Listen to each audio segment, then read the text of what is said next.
Guys, I have to admit, for the past few months, I was neglecting my technique practice. And I really started to feel it. My fingers slowed down, things got sloppy, and I lost precision. And it reminded me once again that we are not that different from athletes. Just imagine a soccer player skipping their drills and warm-ups every week. That's not gonna work out in the long run, right? And the same is true for us. So I had to do something about the decline of my technique. I decided I would come up with a challenge for my fingers. And not just any challenge, something that would really push me. So I landed on this pattern. And let me tell you, this is an absolute finger breaker. It involves really challenging finger movements on the saxophone and hits all the weak spots. But once you've got it down and you're able to play it in a fast tempo, it sounds really cool. And it's actually practical for improvising too. Let me show you what the pattern sounds like at full speed.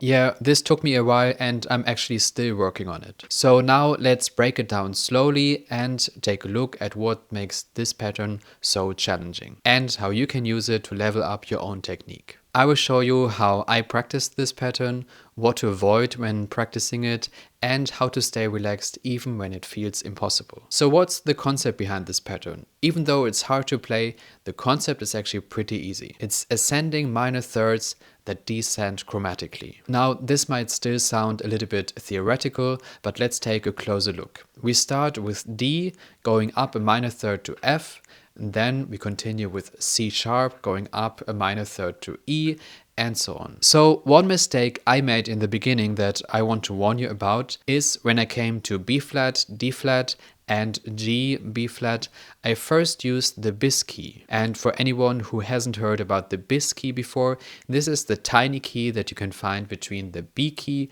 and the A key. Normally this key is super practical. As saxophone players we use it all the time. But there are some cases like this one where it's better to use the side B flat. It just gives you a more efficient finger movement here, and this will allow you to play the pattern faster. There is a general rule that I try to follow usually, but that I ignored here. Usually when you have a B flat and no B anywhere near, it's better to use the bis key. But if there is a B natural close by, it's better to use the side B flat. So in this pattern I switched to side B flat, which made it definitely easier to play. Whenever I come across anything like this, I try to come up with little variations when practicing. This makes it first of all more fun to practice, but it also really speeds up the process of learning something new. You can and probably should do the same with any technical passage you're practicing. Just try to change it slightly with every repetition. Let me show you a few examples.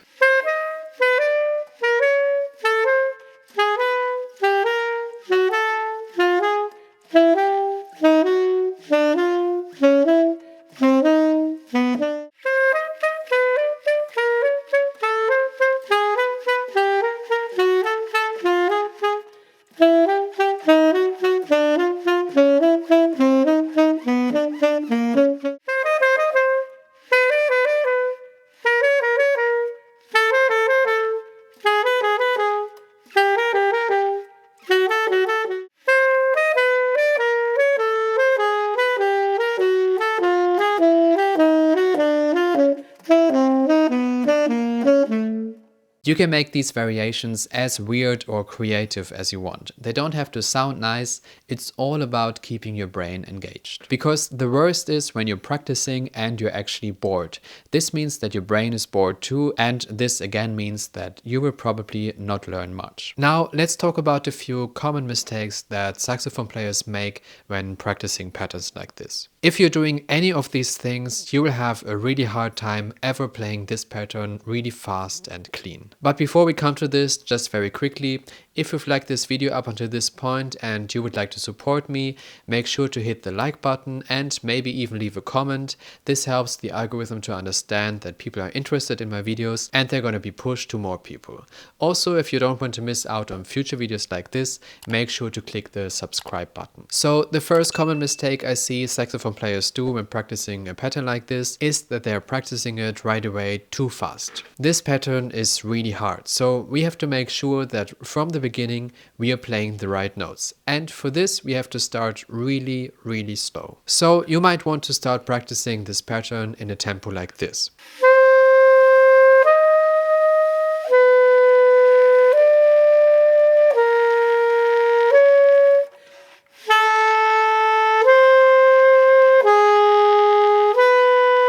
If you know about yourself that it's hard for you to practice really slowly, then there's a great trick for that. Just play the pattern 3 times and each time slow down a little bit. This will really help get you through a truly slow tempo. So why is it so important to practice really slow?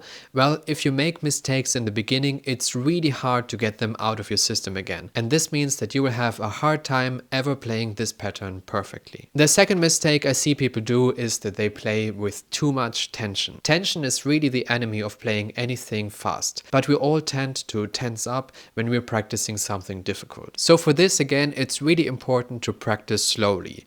This will also give you a chance to kind of monitor the tension in your arms and stop when it gets too much. I had quite a few years problems with too much tension in my arms. And one exercise I came up with to help myself with that is to play the whole thing just with air, no sound. And while you do that, you let your fingers hover lightly over the keys without pressing them down. You more pretend to move your fingers and play the pattern than actually moving them.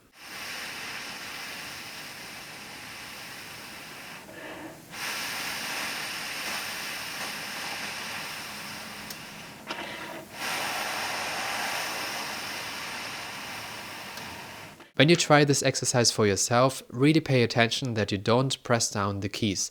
This can be quite tricky at first. But when you've done this exercise for a little bit, you will really feel the tension melt away. The third mistake I see often is that saxophone players move their fingers too much. Have you ever seen a great saxophone player or any other musician who played really fast and wondered how they are able to do that? A big part of this is that they're minimizing their movements. What you could try yourself to fix your finger movements is what I like to call the glue exercise.